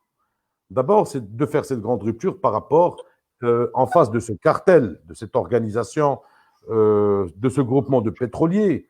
Et aussi, la rupture nous conduira, j'espère bien, à réfléchir, à trouver les bonnes pistes pour réguler d'abord ce marché. Je suis tout à fait d'accord avec la proposition de loi que vous avez proposée aux partis politiques, que l'État doit intervenir en régulateur, en gardien, en gendarme, en tout ce qu'on veut, mais qu'elle doit revenir dans le marché des hydrocarbures, parce que c'est un marché qui connaît beaucoup d'aberrations. Je suis d'accord avec vous sur les marges de profit, que dans certains rapports, on dépassait même les 2 dirhams, 2,50, je pense. J'ai lu ça dans un rapport tout à l'heure. Et qu'ils ont, noir sur blanc, le rapport Bueno, qui est un rapport parlementaire, mais à la proportionnelle, il est devenu rapport Bueno, parce que, puisque lui qui préside la commission, je pense que les sociétés, en 2 années de déréglementation, de libération, ont réalisé un surprofit. Aux côtés du profit légal et réglementaire, ont réalisé un surprofit de 17 milliards de dirhams, chose qui est interpellante et qui doit vraiment trouver une solution réglementaire, éthique aussi et politique à cette question. Merci Semedi. C'est Souheil, la même question. En fait,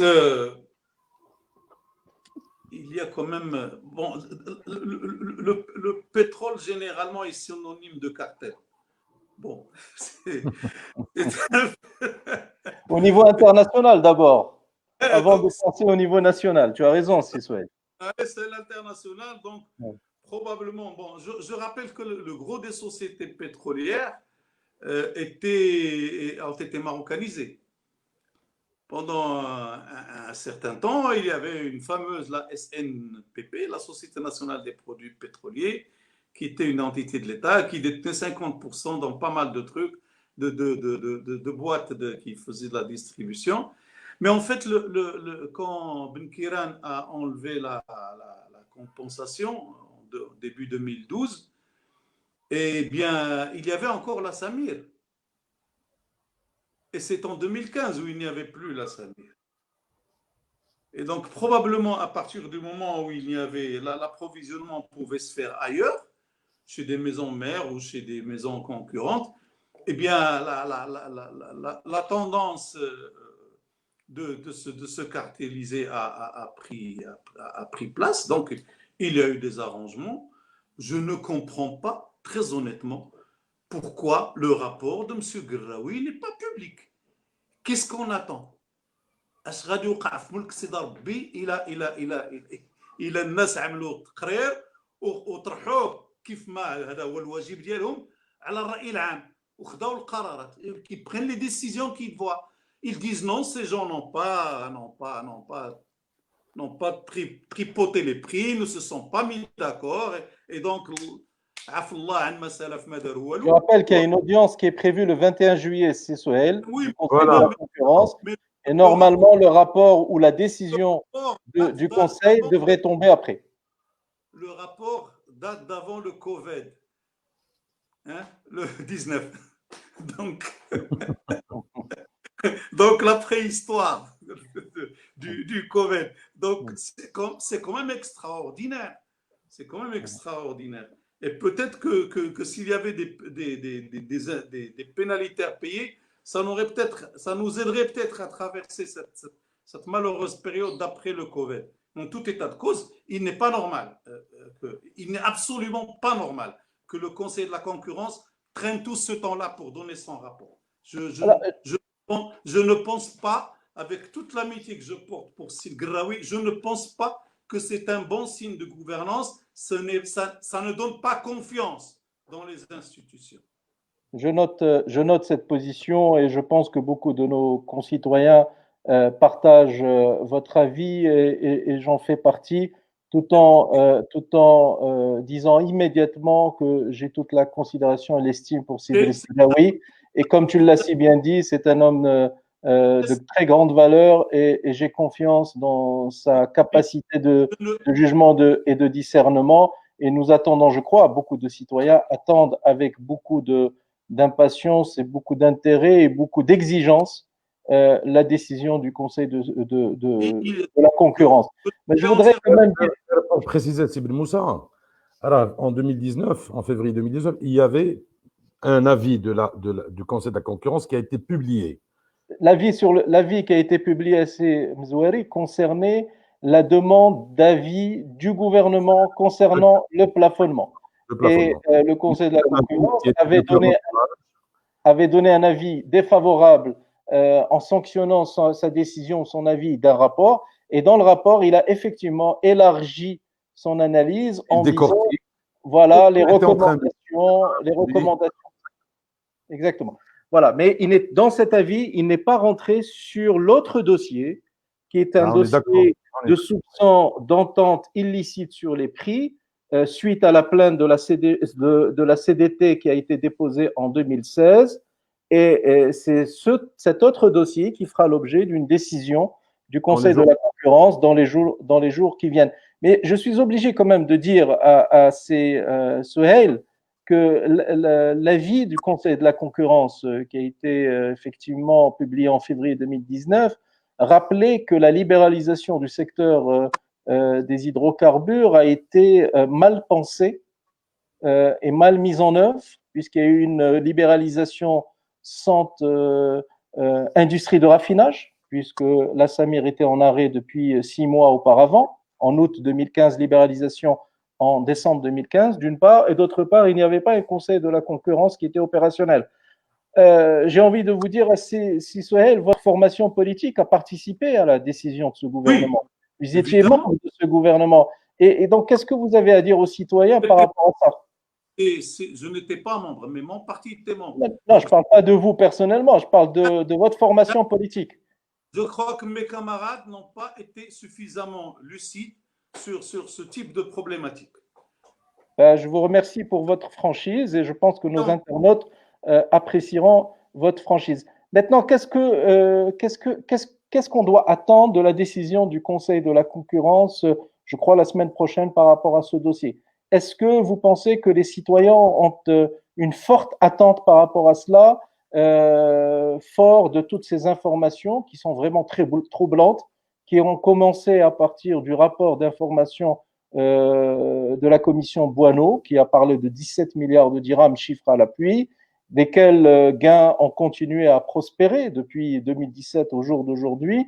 On estime ces gains autour de 40 à 50 milliards de dirhams sur 5 années, des gains indus, injustes. On a vu une société, vous savez qu'il y a une seule société de distribution de produits pétroliers qui est cotée en bourse, donc on peut voir un peu, elle est obligée de respecter la transparence financière, et on a vu que le résultat de cette société est passé d'un peu plus de 300 millions de dirhams en 2015 à plus de 900 millions de dirhams en 2016.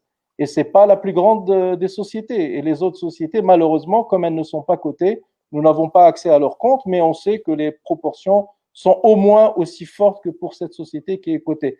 Et donc, à votre avis, qu'attendent les citoyens, qu'attendent nos concitoyens de la décision du Conseil de la concurrence pour la semaine prochaine, et qu'est-ce que cela aura comme impact dans la restructuration du secteur énergétique pétrolier national? Semzouari. Moi aussi, je suis en attente de ce rapport, franchement. Je suis de près le dossier et je pense que, sans porter de jugement de valeur sur ce qui va être le rapport, on doit s'attendre à le voir, à écouter le président du Conseil de la concurrence lors de sa conférence de presse, mais je pense que c'est un élément essentiel pour essayer d'un peu régler cette question de confiance entre le citoyen et l'instance publique.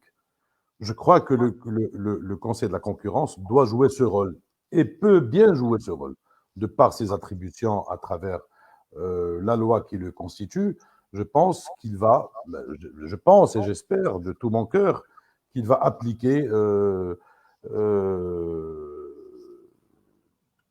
des pénalités si les choses vraiment sont et je pense qu'elles sont là, je pense que les preuves sont là, je pense qu'il a reçu même les réponses des sociétés pétrolières concernées et je pense que non pas sur le plan de recettes financières, etc., ça reste important, mais ça reste pour moi secondaire. Mais je pense qu'une bonne application des prérogatives de ce Conseil doit se faire dans son plein. Et je pense qu'il va porter des surprises à pouvoir désacraliser cette question de gain qu'à certaines entreprises qui constituent le GPM, les médias et même quelques gens proches du dossier parlent de pénalités qui peuvent aller jusqu'à, bon, c'est la loi qui dit ça, jusqu'à 10% du chiffre d'affaires, qu'elle soit nationale ou du chiffre d'affaires mondial de la société, en cas où les accusations ou les charges sont prouvées. Moi, j'espère que sur le plan de la confiance, surtout que le rapport soit un rapport sans précédent, sur le plan d'instaurer la confiance, de passer un message qu'on peut toujours avoir des institutions nationales qui marchent.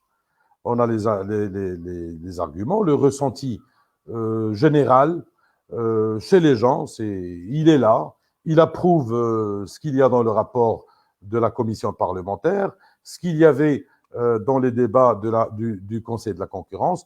Je pense que seulement une concrétisation de par les pouvoirs réglementaires qu'a le Conseil de la concurrence doit être faite noir sur blanc sur le rapport.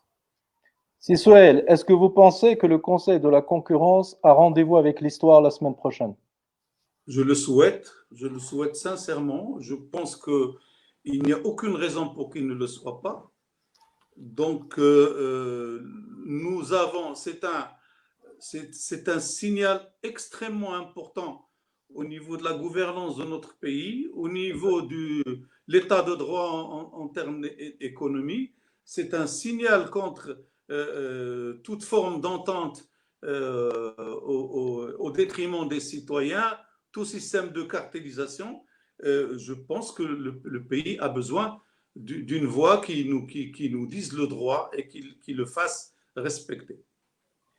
Je vais vous poser, parce que nous arrivons au terme de notre conférence débat et je dois conclure bientôt, je voudrais vous poser deux dernières questions, chers amis.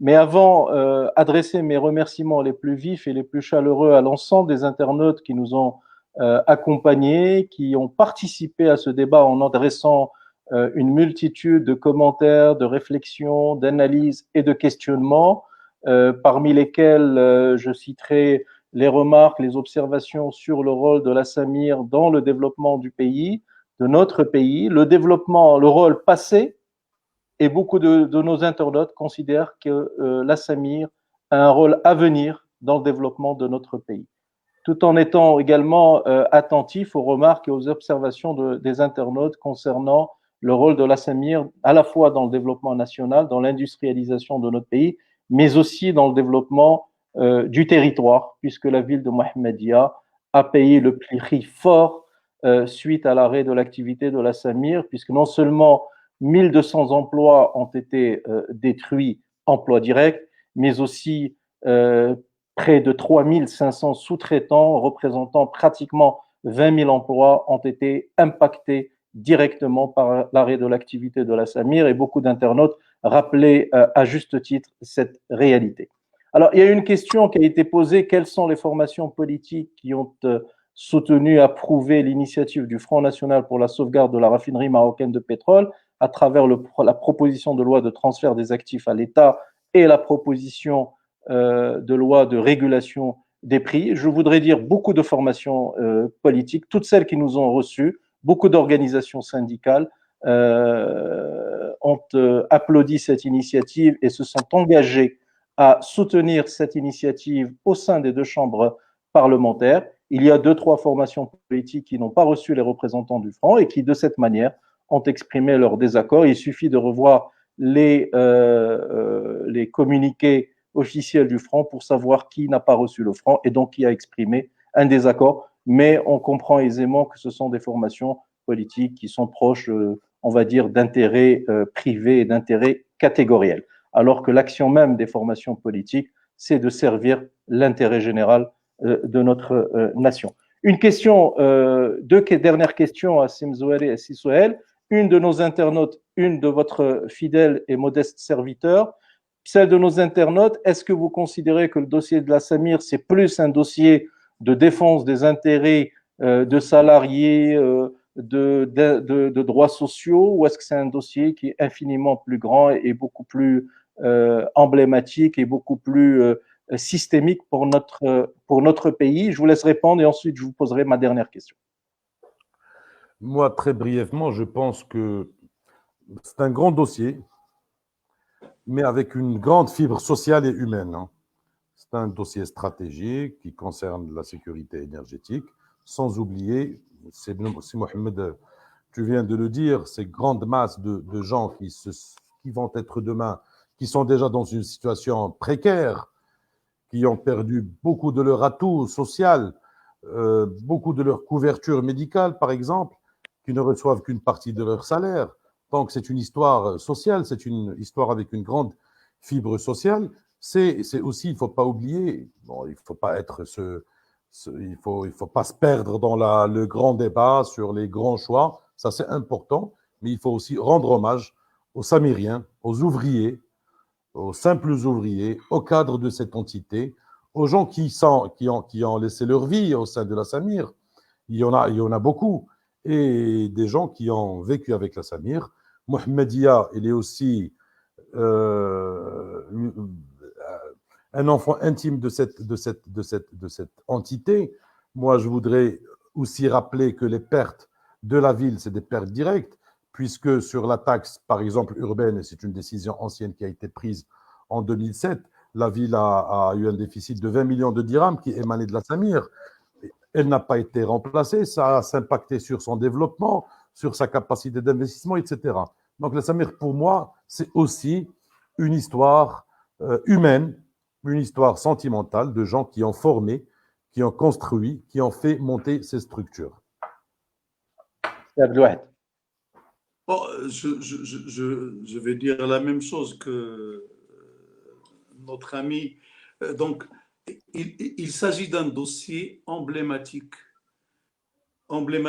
sur un plan économique, parce que c'est l'énergie, c'est l'indépendance énergétique, c'est le savoir-faire en matière d'énergie qui a été accumulé pendant maintenant plus de 60 ans. C'est un savoir-faire qui est là. C'est une ville qui vit tirée par la Samir. C'est un aspect social extrêmement important. C'est un aspect de sécurité d'approvisionnement et d'intervention pour que les prix du pétrole qui s'envole à l'extérieur puissent être lissés par une politique intelligente de raffinage. C'est également un enjeu important, c'est l'investissement des Marocains qui est tout à fait emblématique. C'est un des premiers grands investissements de l'indépendance de ce pays. Il est emblématique de ce point de vue. Et la ville de Mohammedia a besoin de la Samir, très nettement besoin de la Samir. Et donc, il mérite notre solidarité nationale. Il mérite que tous les Marocains y mettent du leur pour essayer de sauver cette entreprise et lui rendre son rôle économique, social, son rôle de catalyseur de savoir-faire et essayer de réconcilier cette activité avec le champ économique et le champ énergétique de notre pays. Évidemment, il faut développer les autres énergies, il faudrait avoir une politique énergétique qui doit être extrêmement variée. Probablement, l'ère de la voiture telle que nous la connaissons a quelques décennies devant elle, mais c'est suffisamment pour que la Samir revive et qu'elle puisse rayonner.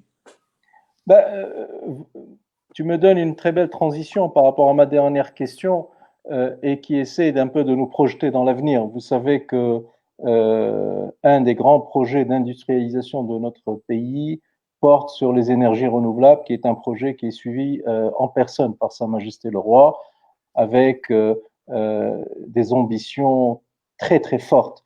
Vous savez que nous avions comme ambition de produire 53% de notre électricité consommée, pas capacité de production, mais consommée à partir des énergies renouvelables, essentiellement l'énergie photovoltaïque, solaire, l'éolien et l'énergie hydraulique. Et Sa Majesté, l'année dernière, a décidé de porter cet objectif de 53% à un seuil beaucoup plus élevé. Est-ce que vous faites partie de ceux qui considèrent qu'en même temps que nous avons cette stratégie de développement des énergies renouvelables et qui inscrivent le Maroc dans les leaders de l'énergie du monde pour les décennies à venir, est-ce que vous faites partie de ceux qui considèrent que nous devons avoir les deux jambes en matière de développement du secteur énergétique et nous devons, en même temps que nous développons les énergies renouvelables, nous devons avoir la lucidité de bien comprendre que l'énergie fossile pétrolière a toutes les chances de demeurer encore plusieurs décennies. Si on voit les capacités, les ressources naturelles dont regorge la planète, c'est peut-être même quelques siècles. Est-ce que vous n'avez pas le sentiment que nous devons en même temps développer une ambition plus forte qu'il n'est le cas aujourd'hui dans les énergies fossiles, en comblant les trous que nous avons, puisque aujourd'hui nous sommes présents uniquement dans l'importation-distribution, alors que jadis nous étions également raffineurs. Et on a aussi une activité émergente dans le forage et dans l'exploration, dans la recherche de gisements pétroliers. Est-ce que nous ne devons pas avoir une stratégie ambitieuse également dans l'énergie pétrolière en renforçant nos activités industrielles, à la fois dans la prospection, dans l'industrie du raffinage, dans le stockage, le trading et enfin dans la distribution, mais évidemment une distribution qui réponde aux normes de la libre entreprise et du respect des règles de la concurrence. Donc, autrement dit, est-ce que vous êtes favorable pour que l'énergie que nous mettons, c'est le cas de le dire, pour développer nos énergies renouvelables, nous mettions la même énergie pour développer également notre expertise et notre industrie dans l'énergie pétrolière? Simzouari. Moi, je suis totalement d'accord sur cette hypothèse, vu que le Maroc, qu'il commence vu ses engagements à la COP et autres, à être un leader, comme tu viens de dire, Si Mohamed, sur le plan des énergies renouvelables. Ça, c'est pas seulement relatif à la diminution de la facture énergétique, etc., qui est importante aussi par rapport à l'économie de notre pays, par rapport aux capacités et au pouvoir d'investissement, mais aussi pour garantir cette fameuse souveraineté énergétique. Moi, je ne peux que m'en réjouir de ce processus, de ces avancées. Arriver à 52%, quand vous voulez le dire, c'est des engagements de l'État marocain. Si, bien sûr, l'appui international est là, c'est conditionné aussi. Mais je pense que l'énergie fossile, c'est une énergie qui va durer encore plusieurs décennies dans l'avenir et que le Maroc, d'abord, il doit être un raffineur et ça c'est un peu, et c'est une condition de base. Ce n'est pas l'aboutissement pour moi. Et en quête d'exploration, j'espère pour mon pays qu'il soit aussi un pays qui, au moins, satisfait ses besoins. Un pays producteur, il y a beaucoup d'exploration, il y a beaucoup d'espoir à ce qu'on trouve des gisements pétroliers dans notre territoire national. Ça, on l'espère, ça ne pourrait être que du bien. Mais faire les deux en parallèle à la fois, j'espère que ça ne pourrait qu'être positif et bénéfique pour notre pays. C'est Sohail, le mot de la fin. Je pense que le problème énergétique et le problème des énergies doit être vu comme le fait le Maroc, de manière un peu pluraliste. C'est-à-dire, nous développons les énergies renouvelables, les énergies propres, parce que d'abord nous sommes pauvres en énergie fossile et parce que nous avons un potentiel de développement d'énergie renouvelable que nous sommes en train d'explorer, mais il n'est pas dit que demain nous puissions avoir recours à des énergies fossiles qui sortent de notre propre sol. C'est une éventualité. Enfin, en tout cas, ma génération y a rêvé pendant un certain temps parce qu'on avait trouvé que c'était un des moyens pour aider à sortir du sous-développement. Ceci étant, il est clair qu'avec l'évolution du monde, bien, la part des énergies renouvelables et des énergies fossiles va être revue, mais ce n'est pas joué. Le potentiel des énergies fossiles reste important. Le sans-poids dans le rapport de force internationale reste important. Nous sommes un pays énergétiquement relativement modeste, mais avec de grandes ambitions, portées par Sa Majesté, qui sont, à mon avis, des ambitions futuristes extrêmement importantes qu'il va falloir continuer, mais il faut mettre tous les moyens de notre côté. Voilà ce que je pense. Merci beaucoup, Si Mehdi Mzouari, c'est Abdelwahed Souheil pour votre participation très intéressante, très active, très dynamique, très sincère, très responsable à ce débat. Merci à nos internautes de nous avoir suivis et d'être fidèles aux événements qu'organise le Front National pour la sauvegarde de la raffinerie marocaine de pétrole. Nous espérons avoir fait œuvre d'une action utile à l'enrichissement du débat national, à l'éclairage de nos concitoyens par rapport aux grands enjeux politiques, industriels, économiques, mais aussi institutionnels et éthiques de notre pays. Et nous espérons vous retrouver assez prochainement pour constater, je l'espère, une nouvelle période dans la vie de la raffinerie marocaine de pétrole La Samir et une nouvelle période également dans la gestion de la grande problématique du marché des hydrocarbures. Encore une fois, merci et à très bientôt. Merci, c'est bon. Au revoir. C'est bon. Au revoir. Au revoir.